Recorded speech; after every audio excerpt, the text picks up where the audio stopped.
Hi, everyone. My name is Nicole Hennessy, and I am the Director of Marketing at Comfort Keepers. Thank you so much for joining us this afternoon or this evening, wherever you are. We really appreciate you all taking time to be with us. And I just wanted to cover a few housekeeping items before we start our presentation. I just wanted to let you know that everybody, all of our attendees are muted and your cameras are off.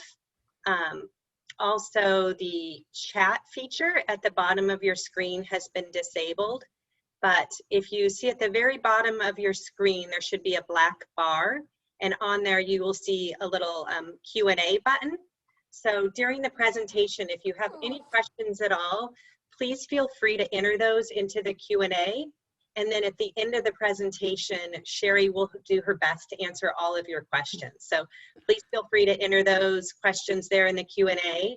And we're also recording this webinar. So if you're not able to stay on for the entire session, you can come back to our website at comfortkeepers.com and you'll be able to watch a recording of the webinar. So with that, I would like to introduce Carl McManus, the CEO of Comfort Keepers. Hi, Carl. Hello, everybody. Hello, everybody. I'm so glad you joined us today. Whether your loved one is already receiving care from Comfort Keepers, or whether having a caregiver is something you're thinking about, navigating through it can be tricky. Figuring out how to have conversations with our loved ones about their care is very difficult. Talking to our parents who need care and talking to other family members about it can be challenging. So I've recently been in the same situation with my mother, and believe me, I could have used some pointers. Many of you are just coming from seeing your families during Thanksgiving. You may have had tough conversations with siblings, and some of you may have realized that your parent needs help and don't know how to have the conversation. One thing I know is that everyone needs peace of mind that our loved ones are cared for and well. Our brand promise is elevating the human spirit, and nothing is more important than the well-being of our clients and their families. That's why I thought it was important to bring families some resources to help. I hope you get something out of this session. So back to you, Nicole. Thanks, Carl. Now I'm really excited to introduce our presenter today, Sherri Snelling. Sherri is a corporate gerontologist. She's author and founder CEO of the Caregiving Club. Her expertise is in caregiving wellness, Alzheimer's and brain health, and aging in place wellness home design. So Sherri, welcome, and thank you for being here with us today. Well, thank you, Nicole, and thank you, Carl, for sharing those thoughts. I think all of us, having maybe just spent some time with family, this is the perfect time to talk a little bit about how do we have those conversations. Maybe as Carl said, over the holiday, you saw some red flags and things that made you concerned, or maybe you're already in the middle of having caregiving for your loved one. And I think all of the things we're going to share with you today are hopefully going to help you out into how to navigate that caregiving journey. And just a quick note, Comfort Keepers is actually hosting a series of these educational webinars around finding balance as a caregiver. So this is our first in a series of 4.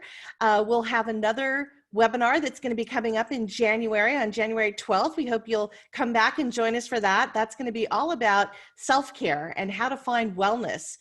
Really interesting, great webinar. And then we'll also be focusing on dementia and Alzheimer's. There's a lot of discussion these days around the prevalence of that disease, and also brain health for ourselves and our family members. And then lastly, as Nicole mentioned, I do a lot of work in well home design. So we're going to take you through our own version of HGTV, kind of a virtual room by room. What do we need to think about to make both our homes, but also our older loved ones' homes safe and a well environment for our health? So with that, We're going to kick off today, and I just wanted to cover what we're going to talk about. So first of all, we're going to talk a little bit about how family conversations have changed about long-term care. A lot of this was really prompted by the coronavirus pandemic that we've all been experiencing the last couple of years. We'll talk a little bit about that. Then we're going to talk about why these conversations are important. And I've got kind of some interesting statistics, I think, to share with you to open our eyes as to this, this world of longevity where we're all having 20 to maybe 30 extra bonus years of life. So what does that mean for us and for our families and our older loved ones? And then again, we're going to give you great resources and a little formula that I wrote about in my book called the Care Conversation. So those are the things we're going to talk about. And I had to include these two images because I think one of the biggest things that we're going to be focusing on throughout this webinar is, we use a lot of technology in our lives, but one of the things that's harder to understand if you happen to be a younger generation, maybe Gen X or a millennial, you've really grown up with a lot of the digital tools from your earliest, childhood, whereas our older population has really had to learn how to adopt these digital tools into their life. And one thing I will tell you, having worked with a lot of seniors, and particularly in a lot of the technology innovation space, is that if we can show that there's value, and if we can give them a little guidance and teach them how to use the tools, they're off to the races. This myth that our senior population doesn't want to really embrace technology is just that, it's a myth. So we have to be a little patient, but we can bridge that divide, if you will, in digital knowledge. And that's where I think a lot of our family members, particularly our grandkids working with grandparents, can really come into play here. So as I mentioned, one of the things that happened to us during this global pandemic that we've all been living through is it really changed the way that families are communicating.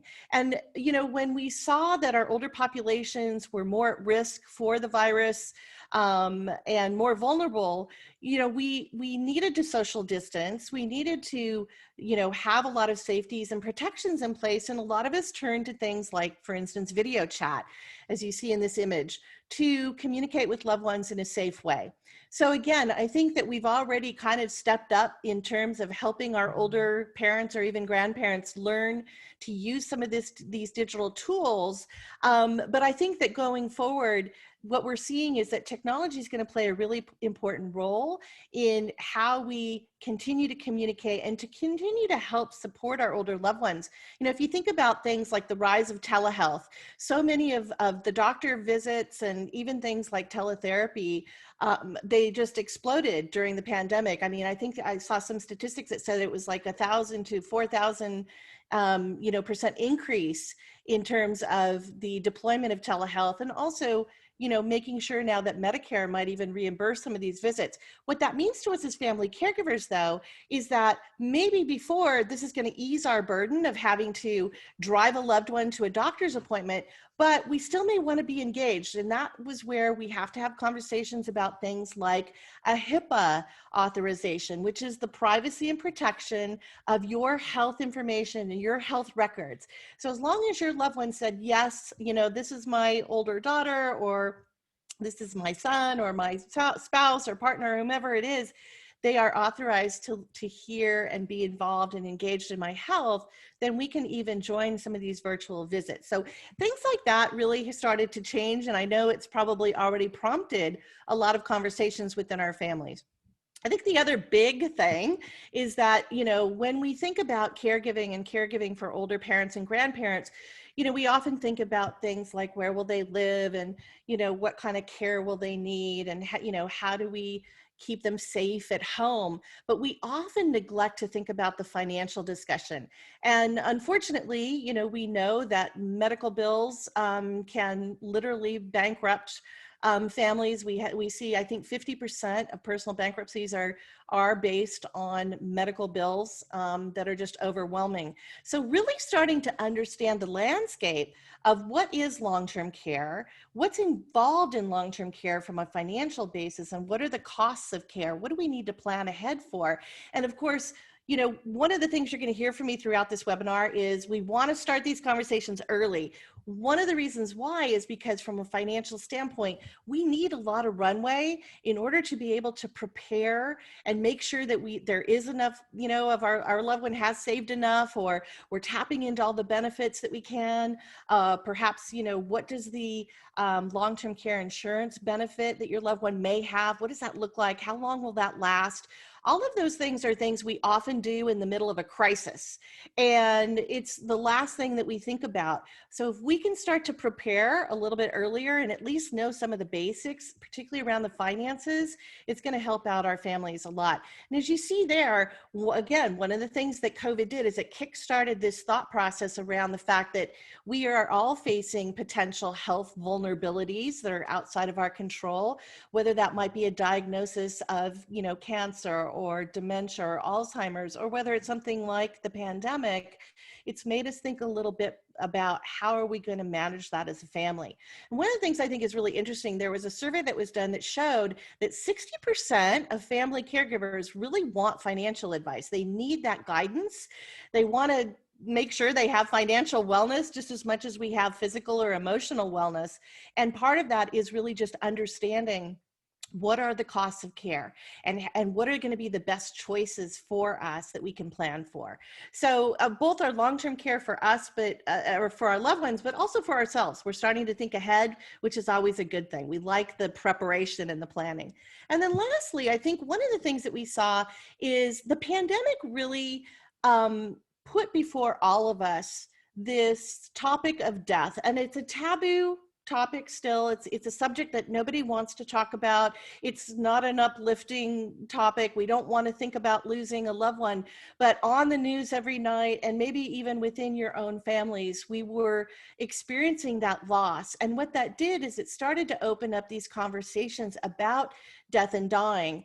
And in some ways, that's really important because along with the financial perspective and how will we care for mom or dad, you know, at home, there's also the perspective of end of life and how do we provide dignity to our loved ones. And I'm going to touch upon some resources in a couple of slides, but I wanted to share this with you because for those of you who aren't familiar with this phenomenal experience that happened really worldwide. This actually happened in New Orleans. It started there after Hurricane Katrina.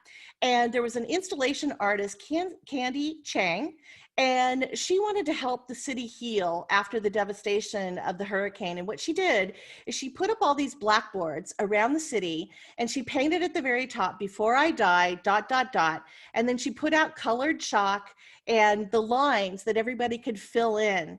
And this became this movement globally. It started, as I mentioned, in New Orleans, but it's still ongoing. And it happens in every country, every culture, you know, people who are younger, people who are older, are all filling in kind of those bucket list wishes. And one of the things that was really interesting is Candy actually did a TED Talk. I have a link in this presentation that you can tap into, but she did a TED Talk and she also did a book where she gathered all of these messages from people worldwide. And as I mentioned, different languages, different countries, different cultures, and yet the dreams and the wishes were all the same. And that is, I wish I want to spend more time with my family. I want to tell people I love them and not forget. I want to do things that, you know, I didn't expect that I would do. So all of these things that became really important, and I think, again, were heightened during the pandemic, are something that even towards end of life, we still do have dreams. And it becomes one of the roles that we play as caregivers is to help our loved ones fulfill those dreams, even if they are in their last days. So let's talk about why is this care conversation important? As I mentioned, we want you to start earlier rather than later. We don't want you to start in the middle of a crisis when something has happened, but I want to give you a few kind of interesting statistics to think about. So this first chart actually is from the US Census Bureau, and there's something that's going to happen in about 15 years or so, maybe 14 years now, 2035. It's going to be a historic milestone in this country because it'll be the very first time in our country's history that we will have actually more people over the age of 65 than people under the age of 18. First time. And that means we're going to have more parents, more grandparents that we're caring for than children.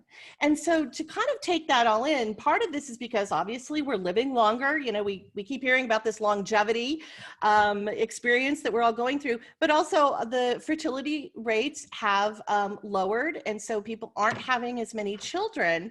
And that's, you know, we are then experiencing this caregiving crisis as well, where the caregiving has often fallen to a family member. This is where we need to rethink, how do we create that care circle? What outside help are we going to need? Maybe the, you know, professional help that we haven't thought about is something we have to put into the plan. Then I love this little chart and also this little kind of cartoon I wanted to share with you, because one of the fastest growing demographics, when we talk about demographics, that's usually age groups in the country, is actually the fastest growing one is the over 85. So what that means is, it's not meaning that the over 85 population is going to overtake the rest of us. What it means, though, is that people weren't living as long, and now we're seeing that longevity expand into the 90s and even, you know, 100 and past 100. And so those numbers are expanding. And you can see by the chart there, that's actually centenarians. Those are people who are living to the age of 100. And the little cartoon there, if you can't see it very well, is an older gentleman, probably looks like maybe he's in his 70s or even 80s, and he's taking a cell phone call from his mother. This is not a joke. There's actually quite a few people who are in their 70s who are caring for parents who are in their 90s. Now, here's the other one that I think always blows people away, and that is that 50% of the 10-year-olds today will live to 104. Now, that doesn't mean they may live to 104. This is life expectancy. And as a gerontologist, what we talk about is life expectancy versus lifespan. Life expectancy is the average age that people will live to. Right now, our life expectancy is between the age of 78 and 84. But for 10-year-olds, it's going to be 104 years old. And their lifespan, which is their potential, is to live to the age of 120. That's a lot of bonus years. When we think about maybe retiring, you know, in your 60s and you've still got another 40 years to go, it's really going to make us, I think, rethink some of the things that we're planning for and some of the things that we're doing. And, you know, it's not a guarantee, of course, that any of us will live. It's just that through technology and through our better health education and embracing things, we are living longer. But it is a lot about life choices. And we know that as we see within our own health. And then one of the things that we're also seeing is certainly there is this disruption, if you will, and lots of conversations going on within our workplaces. Now, one of the silver linings that came out, I think, of the pandemic is that it really forced employers to take a harder look at what their employees were going through, because we were all working from home for the most part. And they really got to see firsthand, okay, the juggling act, for instance, that the sandwich generation does, which are the subset of caregivers who have both children that they're caring for as well as older parents. And so as you see by some of the statistics there, you know, 1 in 6 employees today is caring for an older loved one. Now, if you include caregiving to be defined as caring for children as well, that's actually 1 in 3 employees who are either caring for a child or are caring for an older loved one. So this caregiving is really across our life spectrum, our life course. And with so many of us in the workplace, it's going to hit us, you know, when we need to think about, how do I have that work-life balance? How do I get more help? You know, are things like work from home and remote work and, you know, flexible schedules, is that going to continue? So a lot of discussions are going on within employers. I also just want to do a shout out, because I know some of you who are joining us today may actually either work for Comfort Keepers or be in the healthcare profession. And, you know, we often forget that even though you are working in long-term care or in healthcare, you still may be a caregiver to a loved one at home. So you've almost got a little bit of a double duty going on. But, you know, these choices that we make, whether we stay in the workplace, whether we take a leave of absence, whether we try to work with our employers on flexible schedules, is all very individualized. We have to understand, though, that employers are looking to support their workforce. And so one of the best places to look is at employee benefits. What's out there that can help you and support you as you're going through this experience as a caregiver?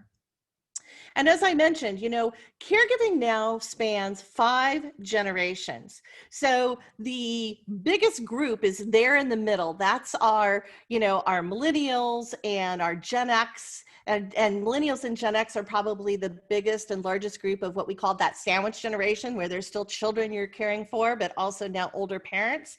And our baby boomers, as I mentioned, baby boomers are mostly in their 60s, but they still have older parents alive. And then we've got kind of our 2 smaller subgroups, and that's going to be our Gen Xers. And, there's between 3 and 5 million youth caregivers who are the primary caregivers of an older parent or grandparent. And by the way, there's a really great documentary done by Richard Louie, who's a news anchor at MSNBC. It's called Sky Blossom. If you're really interested in this youth caregiving experience and what those challenges are, you should watch that documentary. It's really phenomenal. And then, as I mentioned, we've got our older generation who are still caring for older parents. So it's really, caregiving is something that's really happening to just about everybody in our society. So let's talk a little bit about how do we have these care conversations. By the way, I had this image up on my computer over the Thanksgiving holiday, and my nephews, who are 17 and 20, said to me, "What is that thing in her hand?" They had no idea that was an old telephone. So I thought that was hilarious, because that just shows you that the devices that we use may change. We're still communicating, but we're certainly using a lot of different tools these days. But I thought that was kind of funny to share with you. So when we get into the care conversations, we're going to focus mostly on how do you have that conversation with your older parent or your older grandparent. But we need to also understand there's a lot of conversations that fall into this bucket once we become a caregiver. Certainly, we're going to want to turn to our spouse or partner and really understand, okay, how is this going to impact our family life? How are we going to manage this? Do we bring mom or dad into our home, or how do we move closer to them, or whatever it is? So, you're definitely going to have that conversation. You're also going to have conversations with your kids if you have them. Particularly, I think, with things, I work a lot in the Alzheimer's and dementia field. And one of the things that we find is that there is still such a lack of understanding as to what that disease really is, how it changes your loved one. It's not just memory loss, it's a lot of behavior change and other things that are happening. And so having the conversation with younger kids, whether it is about a loved one with Alzheimer's, or whether it's just about the fact that, grandma and grandpa can't do what they did, or let's help them pick up, doing video chat, let's go over and teach them how to do that. Those are really important. And of course, your conversations with your siblings are important. We're going to touch upon sibling conversations in a couple of slides. And then on the other side, we have our friends, we have our coworkers, we have our loved one's doctor, who we all should at least know our loved one's doctor's names and contact information, because again, we have to be that care partner, that care advocate. So we can't be, at a loss as to who our loved one's doctor or doctors are. And then support groups are really, really important, because the caregiver in all of us, we need help too. And we need that circle of support. And sometimes it's just a place you can go to talk, or to vent, or to pick up on great tips. One of the things I've learned being and sitting in support groups, both for my research as a gerontologist, but also as myself, is that you really learn a lot of great things from other caregivers. So then we're going to have a lot of different conversations with our older parents. I think the biggest one is, everybody wants to stay living in their home as long as possible. In fact, ARP did a survey that showed, I think it was 90% of people over 65 said, yeah, I want to stay at home as long as I can. And that's, of course, the wish that we want to help support. But how do we do that? What needs to change? How do we adapt that home? What technology might we need? What outside help might we need? I mean, if we really want to avoid having a loved one go into something like assisted living or maybe even nursing home care, you're going to have to probably get some support from agencies and from outside professionals that can come in and help you as the caregiver, so that you don't suffer from that burnout. Driving conversations are always, when I do these talks, people always say, oh my gosh, how do I talk to my dad? He just can't drive anymore. That's a whole separate webinar we could do, but certainly There's going to be conversations around driving, and there's ways to approach it that, we'll give you some tips on maybe here today, but there's a lot of details in that driving conversation. And then, as I mentioned, help at home, meals, eating alone, social isolation is such a big issue in our older population, and loneliness. We know that loneliness, if it's chronic, so it means that it's not just a lonely period, but it's, months, years, whatever, can be the equivalent of smoking 15 cigarettes a day. That's how it impacts your health.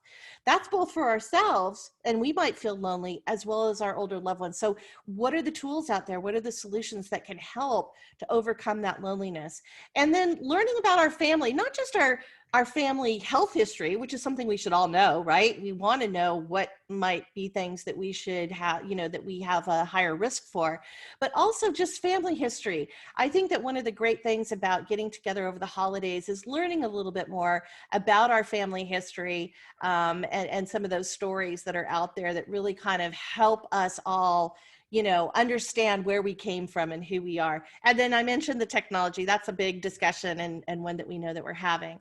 And so some of the things that we're going to do in terms of helping you to really understand how to have these discussions with older loved ones, there's a little exercise that I do in a workshop that I give for a lot of caregivers, and it's called the empathy exercise, or really putting yourself in someone else's shoes. And I wanted to give you this chart to think about. So there's things that are going on, of course, with our older loved ones, things like hearing loss. Okay, they don't hear as well.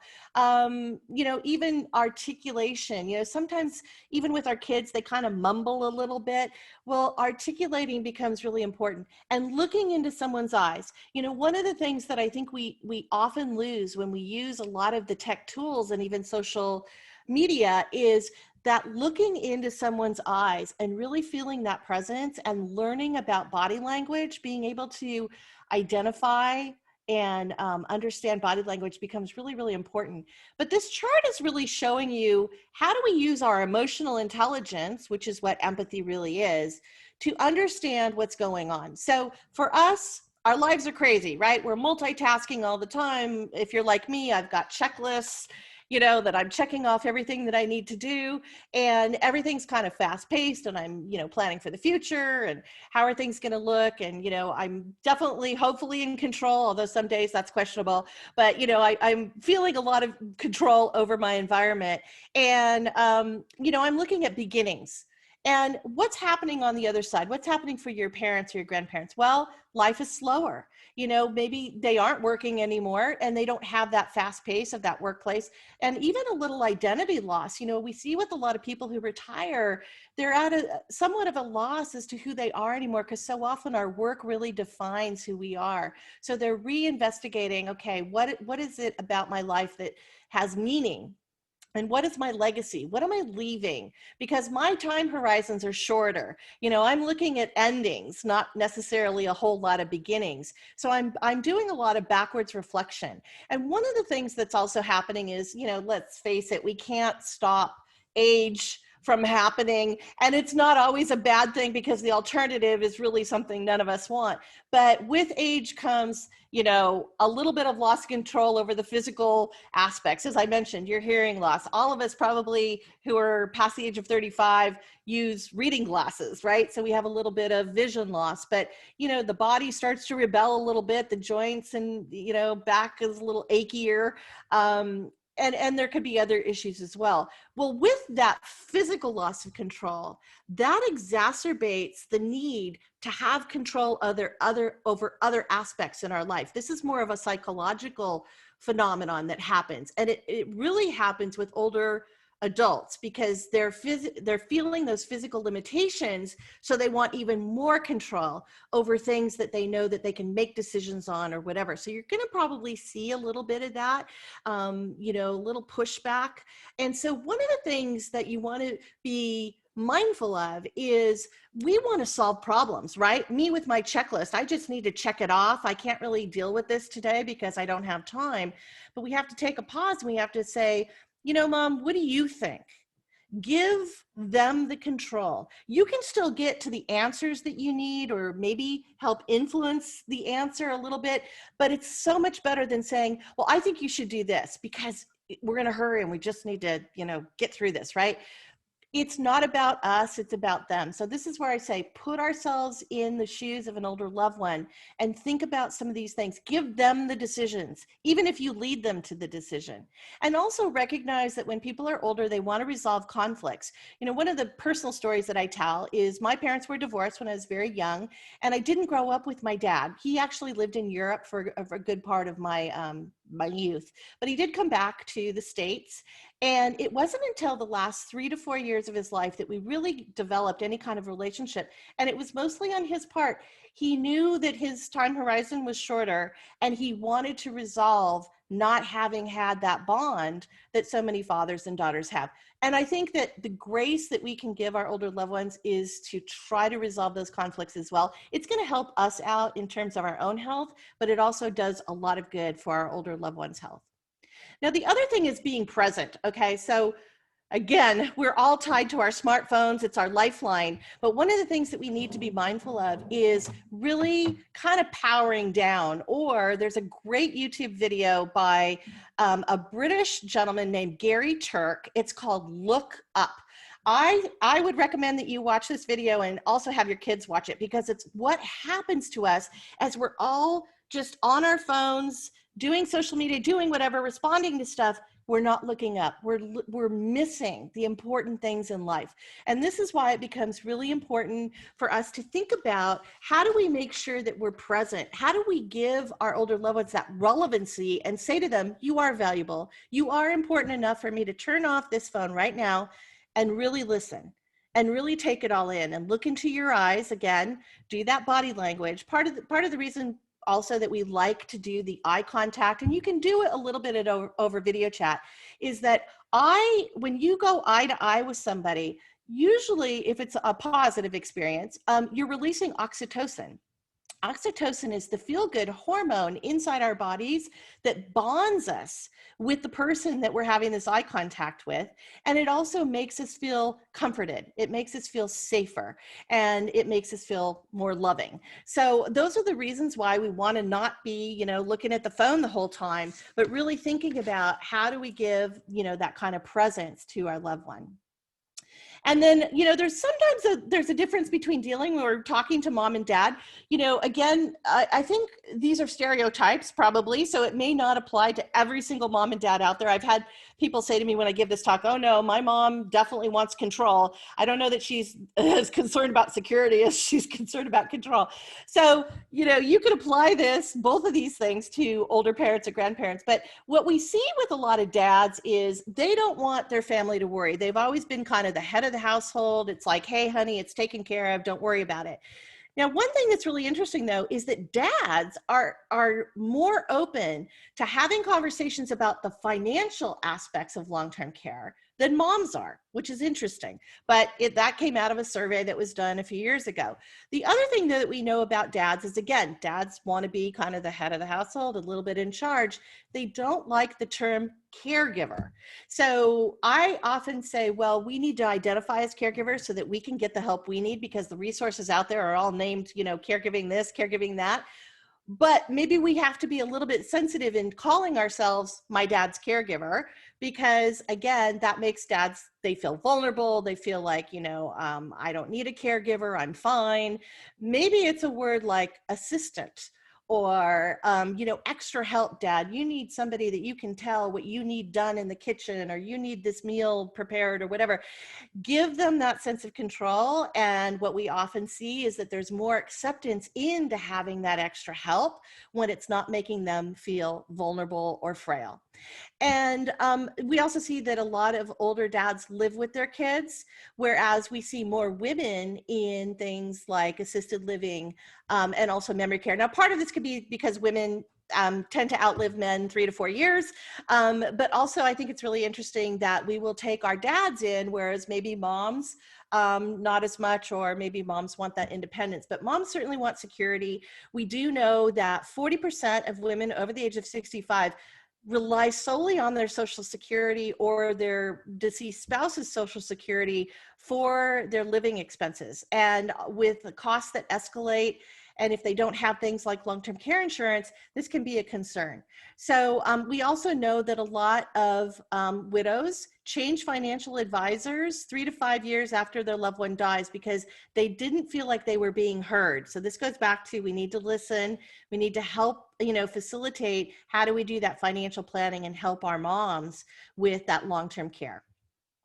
And then this, I'm not going to go too much into depth on this because I know we don't have a whole lot of time and I want to leave a lot of time for questions, but this is just something interesting. As when Nicole introduced me, I'm a gerontologist, and what that means is that my education and my background is in biology, psychology, and sociology, and how they intersect. So this is a little bit more in the psychology area, but it's all about personalities. Now, Aristotle said our personalities are fixed at age 30 and they do not change. There are, of course, people like William James, who is another psychologist, who said that's absolutely not true. Our personalities do change, particularly after age 50 because of certain health things and other things that are going on. But, whichever side you fall on, there's something called the Big Five personalities, and it's called OCEAN is the acronym. And one of the things that I think is interesting that we find is as we age, we become less open to maybe certain ideas and certain things. This is where the tech resistance. So show value. Why do you want mom or dad to learn how to use this technology tool? Give them the benefit first, rather than this is just something you need to do. The conscientiousness is interesting because obviously when we are raising children and we're in our work years, we're hopefully very conscientious. We become a little bit less so as we age. And we become a little bit less extroverted as well. We're not necessarily as social. Again, this is where the loneliness factor comes in that we need to help our older loved ones with, particularly if they've recently lost your other parent, or they've lost a spouse or partner. We need to make sure that they don't have that loneliness factor. But they become more agreeable. And then there's neuroticism, which is a little bit more of the anxiety. There's a little bit more anxiety too. So these are some of the things, again, these are just interesting, I think, to think about because personality wise, things do slightly change as we age. And these might be things that you're running into with your older parents. Now, one of the things that people always ask is, well, when should I start this conversation? It's kind of hard. I don't know who it's going to be or what disease my loved one might have or what problem they might have. And so, why do I want to have the conversation now? Well, hopefully we've given you enough evidence and enough statistics and facts around start early. It makes sense. But you're right. It's hard to have a crystal ball. You don't know what, when, who, where, but we know basics, right? We know that we need to discuss, okay, where do your parents want to live? Do they want to stay in their home? Okay, how do we make that happen? We also know some basics about things like transportation and some of the financial side of things, keeping them engaged socially. How do we make sure that we continue to facilitate things like that? So I think there are some basics that we could at least start to put some things in place. I'll talk about the financial and legal stuff in a minute. But one of the rules that we use in gerontology is if you are doing this in kind of a perfect scenario, if you're age 40, or your loved one is age 70, you want to start the conversation. And the reason why is you want everyone engaged. You want your loved one to not be ill. You don't want them to be, making decisions and doing things out of emotion. You want to give yourself that time to kind of take a breath, do this slowly, plan ahead. That's really the best formula that we have. As I said, you also try to do it when you're in person and you're relaxed.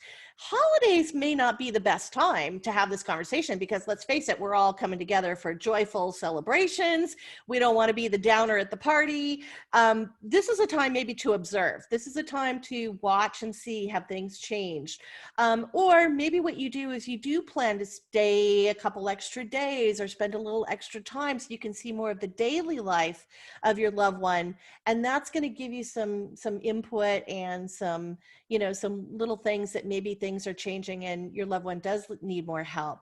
And then, as I said, it's going to be the start of many conversations. Our care needs change through this caregiving journey. So what we know today is going to change as our loved one, maybe the disease progresses, like with Alzheimer's or whatever. So those conversations will need to kind of continue, but the basics, we should start early and don't wait for the crisis. I've said that now, I think at least twice. So hopefully we're going to get that message hammered home. So one of the things I wrote about, I wanted to give you a formula on how to have these conversations.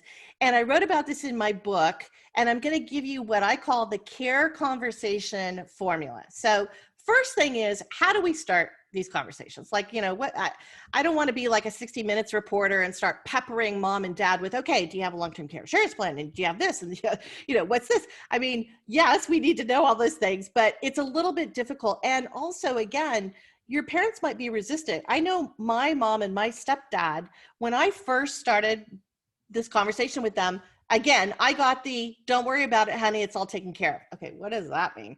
But I got a lot of that. I did notice that after my stepdad passed, my mom was certainly more open because she needed more help. She was much more open about talking about things and all that. You might experience a little bit of that. But sometimes not starting with your parents specifically, let's start with something happening. Let's start with a news headline. And what you want to do is you want to be fact finding, okay? You don't want to solve the problem right now. You just want to gather facts. Now, I'm a journalist by training from my very earliest days, back in my undergrad years. So this is something that's natural for me. But when I say that, I mean, just ask questions and then absorb. Take it in. Don't need to respond even. And then you can start to formulate, okay, this is what is going to happen then. So now I've got to go back and talk to mom and dad about this. But right now, what you're doing is you're just gathering information and you're giving yourself a framework for what to expect.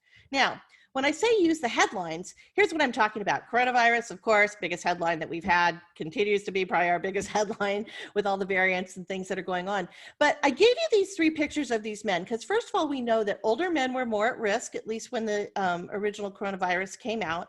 And, you know, also people who had certain underlying conditions. So Tom Hanks has diabetes too. Idris Elba is a very healthy man, but he is a man of color. And we know that our communities of color were more affected by coronavirus. And then Boris Johnson, who's the Prime Minister of England, you know, Boris has a few extra pounds on, and we know that people who were more sedentary, maybe also could be higher risk. This is a great way to start things about, wow, what if something had happened to Tom Hanks? He was over in Australia when he got COVID, and, you know, how does that? So those are ways to ease into the conversation. And what you're doing is you're letting your parent talk about somebody else, but boy, pay attention. They're going to start to tell you what they think about end of life and how they want to be buried or not, or whatever. I mean, it's interesting how these things can just kind of come out of these other conversations. And then certainly something like Alzheimer's, I think a lot of us are very concerned about this disease. We know there's no cure right now. We also know there's really no proven ways to prevent it, although a lot of lifestyle choices we can tap into. So just a couple nights ago, Tony Bennett and Lady Gaga did a benefit concert. If you didn't see his interview with 60 Minutes, it's worth going onto YouTube and watching. He has Alzheimer's, and he really can't engage anymore. He can't have a functional conversation. But boy, can Tony sing. And he gets out there, and we know that music therapy is huge and powerful in the Alzheimer's and dementia community. And you can see it live before you when you watch Tony Bennett sing, because he's Tony Bennett. He knows those songs. He's a showman. But sit him down on the couch and try to have a conversation about what he had for breakfast, can't be done. So I think it gives us a lot of insights as to what's going on with that disease and what might happen. I think the other big thing, the A in the care conversation, is ask a lot of questions and then acknowledge your loved one's wishes. This goes back to give them the control. Acknowledge that you heard them. Acknowledge that I will do everything in my power to support you, to advocate for you, to be here for you.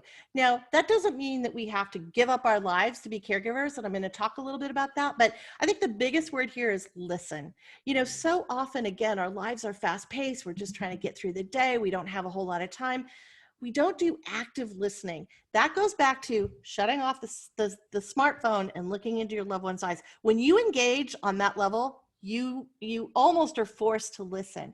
And then be patient. Again, don't argue with your loved one. You want to seek to maybe influence them. I'll tell you one thing. My mom really went deaf in one ear. She would never admit it, but she went deaf in one ear. And I spent about 4 years trying to get her to be open to hearing aids. And she just didn't want to go there because to her, that meant she's old, she's frail, it's all over.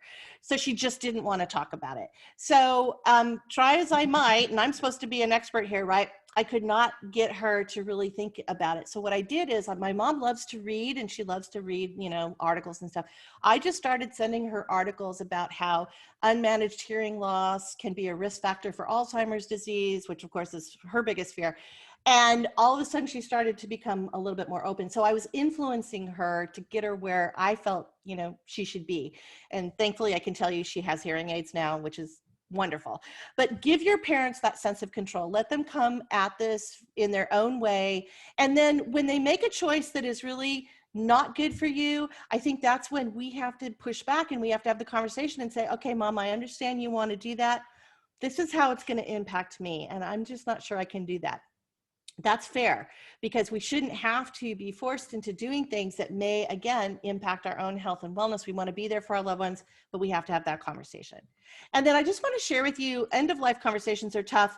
These are really great tools. One is the 5 wishes, and it's the 5 things that you want to give you dignity at end of life. So this is, we could do this at any age, by the way. This is not just for older people, because as we know, there's tragic accidents that happen. And then these, people who don't have a healthcare directive or a do not resuscitate or intubate, they go into into the hospital and they have to do everything they can to, try to help you. And unless you have documentation, they don't really have a choice. The 5 wishes gives you that choice. So it's not just for people who are end of life.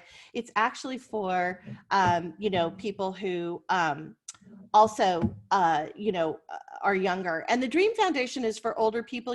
Starlight and Make-A-Wish is for just children. But there are organizations out there that fulfill the wishes of people who are adults. Now, from a legal perspective, we want to review the plans. You want to know the expertise on, the laws vary state by state. So you need probably the expertise of an elder law attorney. They're credentialed in senior care, but you want to know, the medical information, the financial information, and then does your loved one have a long-term care plan? And I put on the side there the essential documents. I know Comfort Keepers probably has some really good information and other resources we can send you that'll take you through these documents, but these are the documents you're going to come into contact with the most in terms of helping you out. And then also, care transitions. And this is, again, I think where Comfort Keepers could really help is when your loved one is discharged, they probably want to go home as much as possible. How do you make that happen?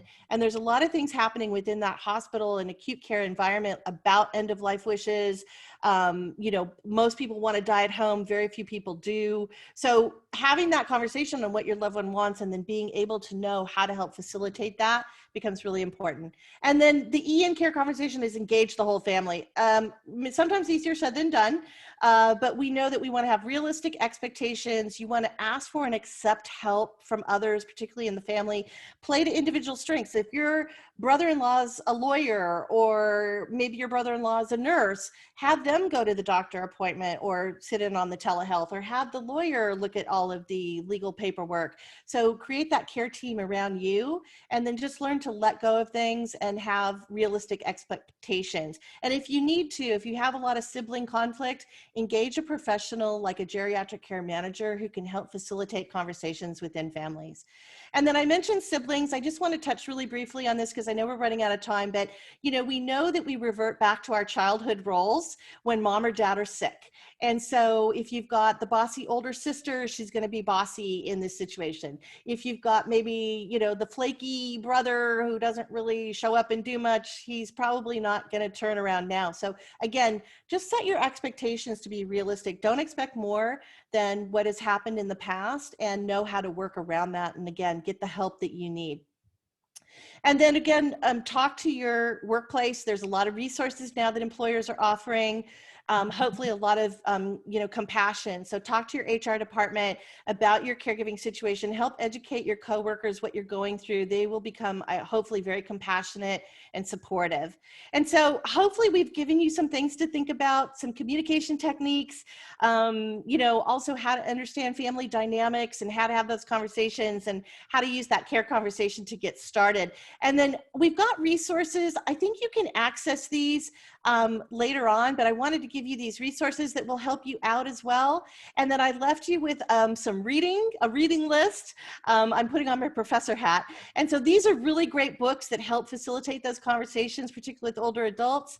And also a watch list, a couple of the links to the TED Talks and a DVD from PBS I love. And I'm doing a podcast. We do a lot of these things. We talk about this on the podcast. So with that, I want to leave it to questions and turn it back over to Nicole and Sadia. And I thank you so much for listening and for having me talk to you today about care conversations.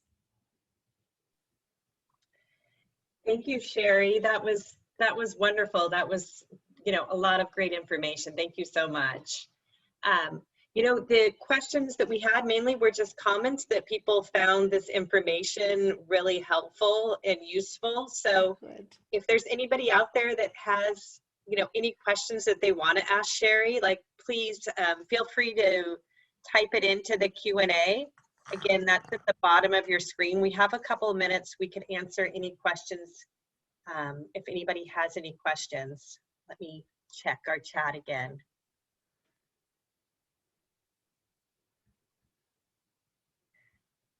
Okay, so we have a couple of questions. The first one is, how soon will the recording be available? And that should be available, I would say today is Tuesday. I would say it will be up on the Comfort Keepers website, which is comfortkeepers.com by the end of the week for sure. So by Friday, that will be available. And have another question, just saying, there seems to be a shortage of caregivers, people commenting on that, how do we handle this? And the other question is, it says that you emphasized family a lot in your presentation. What do you do if, other siblings don't seem to want to get involved? They don't, what do you do if you're kind of shouldering the whole responsibility on your own and you can't count on your siblings? And I think that happens a lot. Unfortunately, there's always kind of what we call the default caregiver. Sometimes it's the oldest child, sometimes it's whoever may live closest to mom or dad or grandparents, and you are going to be probably the primary caregiver. I think the first thing is, think about, okay, what are ways that your other siblings could help? Could they pay for certain things? Could they pay for maybe some respite care for you, which Comfort Keepers provide, so you get a break to go do some things you need to do for your own self-care? Could they pay for other things like maybe pet therapy, music therapy, some of these wonderful things you can bring into the home, or the technology? So those are some of the things I think. And if that doesn't work, and they can't use their expertise to look through medical bills or insurance billing and help you out that way with kind of the paperwork, which is such a burden. I think it's the part of caregiving that, I like being present, not doing paperwork. If none of those things work, I think, again, just be realistic. We all know our families. We know our siblings. We know what they can and can't do, or what they've done in the past.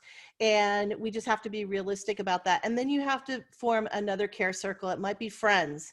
It might be other people that can give you that sustenance and that comfort, or a support group that you can talk to, people who really get it.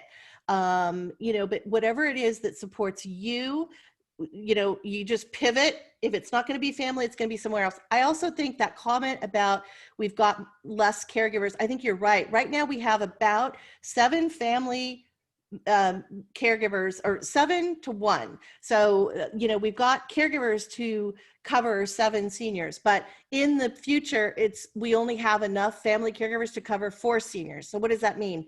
We're going to have to look to outside help to fill that gap and create that care team with us. Okay, thank you, Sherri. And I just wanted to thank everybody again for hanging in there with us and participating. tonight. We really appreciate it. And if anybody has any questions about Comfort Keepers and how our caregivers, you know, can come into your home and provide that uplifting care to the senior loved ones in your life, then please visit our website, which is comfortkeepers.com. And again, we will also have a recording of this webinar that you can watch in the future, or, you know, share with other family members. So thank you so much, everyone, and have a great night. Yes. Happy holidays, everybody. And join us in January for Caregiver Wellness.